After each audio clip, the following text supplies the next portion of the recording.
Welcome to Math with Professor V. As promised, here is your latest integral of the day solved in an alternate way, a little more efficient, a little more succinct than the previous solution method I showed you, and quite a bit more clever.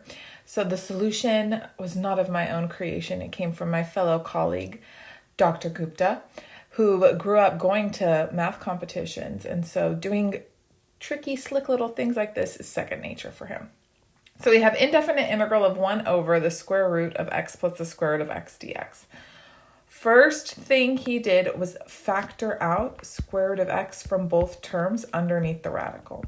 So what we're going to have is 1 over square root of the square root of x times square root of x plus 1 dx.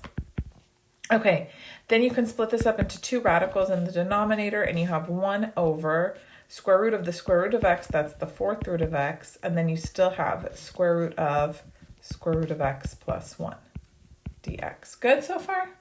Okay, great. Now we can go in and make a substitution, and in this case, we're going to choose our variable to be the fourth root of x. So I'm going to use u, so let u equal the fourth root of x. That means u squared is fourth root of x squared, which would be square root of x. U to the fourth is x, and then differentiating now, 4u cubed du is dx. So we're now ready to write our integral all in terms of u. So we have 1 over, now that fourth root of x, who's that? That's u.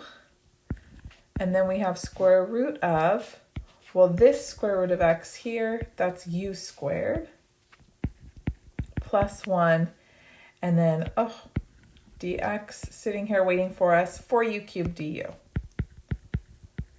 Okay, now let's clean up and then see where to take things. I can take the 4 outside, and then you have u squared, because this u can cancel with one of the u's up here, over the square root of u squared plus 1 du. Now from here, probably a lot of students will jump to trig sub. However, you can tackle this integral using integration by parts, and it's very slick. So I'm just going to organize it using the tabular method, and I'm going to break this up. In your mind, you have to see this as integral of u times u over square root of u squared plus 1 du. And so this quantity I can easily integrate actually, and then this is what I'm going to choose to differentiate. So we have u1, and then I'm integrating u over the square root of u squared plus 1. That's basically my dv.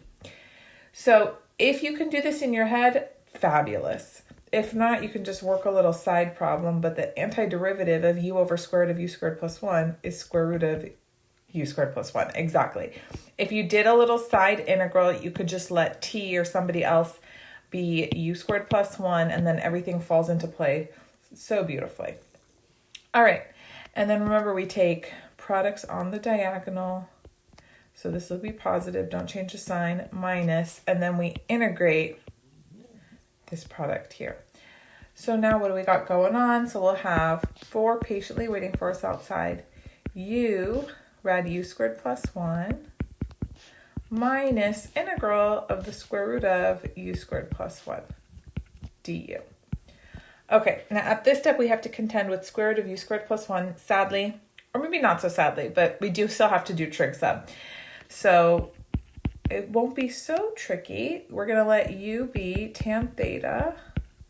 You choose tangent theta for your trig sub anytime there's addition underneath the radical. So when you have a variable quantity squared plus a constant, you use tangent theta.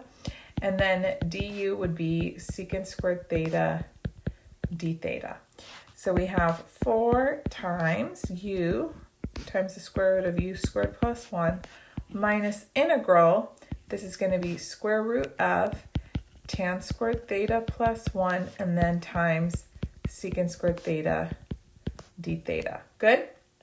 Okay, well, tangent squared theta plus 1, that's secant squared theta. Square root of secant squared theta, technically it's absolute value of secant theta, but remember we don't have to worry about the absolute value in the integral because we restrict theta when we do trig sub. So that can just be secant theta with secant squared theta gives me, you got it, secant cubed theta, d theta. And I told you guys, one of my subscribers left a comment a little while ago with the snazziest way to remember the antiderivative of secant cubed theta. It's the average of secants, derivative, and antiderivative. So here we go.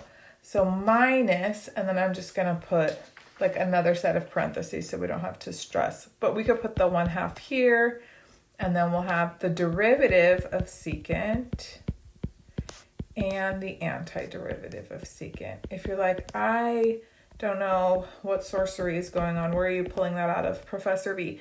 I would never remember that. That's okay. The way you integrate secant cubed theta, if you're in the wild, if you're in the wild, you break it up into secant cubed and secant squared, and then you're going to do it by parts only once, but you use an identity after the first round of by parts, and this guy boomerangs. So you're going to call this your integral I. You do it by parts. I've done it in a video several times. I can link them in the description if you're curious, okay? So now we're almost there. We have to go back to the original variable of the, or undo our trig sub, right? We got to go back to u's. So u was tangent theta. So if u is tangent theta, that means this side is u, this side is 1, and the hypotenuse is rad u squared plus 1. So we've got 4 times u times rad u squared plus 1 minus 1/2 times secant theta is going to be rad u squared plus 1. Tangent theta is u plus ln, absolute value, rad u squared plus 1 plus u. We need to scoot. Oh, let's just go all the way down there. Plus c. Okay, good. Beautiful. Now notice here, these terms are the same, right? U rad u squared plus 1. I have 1 minus 1/2. 1 minus 1/2. Okay, so then we're going to have altogether 2u rad u squared plus 1, and then minus, because we have this 4 times a negative 1/2 that's going to distribute to my ln. So minus 2 ln absolute value rad u squared plus 1 plus u plus c. And then don't forget, u was the 4th root of x and u squared was the square root of x. So now we're ready to come home to the original variable of the problem. So 2 times the 4th root of x times the square root of the square root of x plus 1 minus 2 ln, we don't need absolute value, square root of the square root of x plus 1 plus the 4th root of x plus c. Et voila. Same answer as first method. I think you could check though, length of this video is shorter.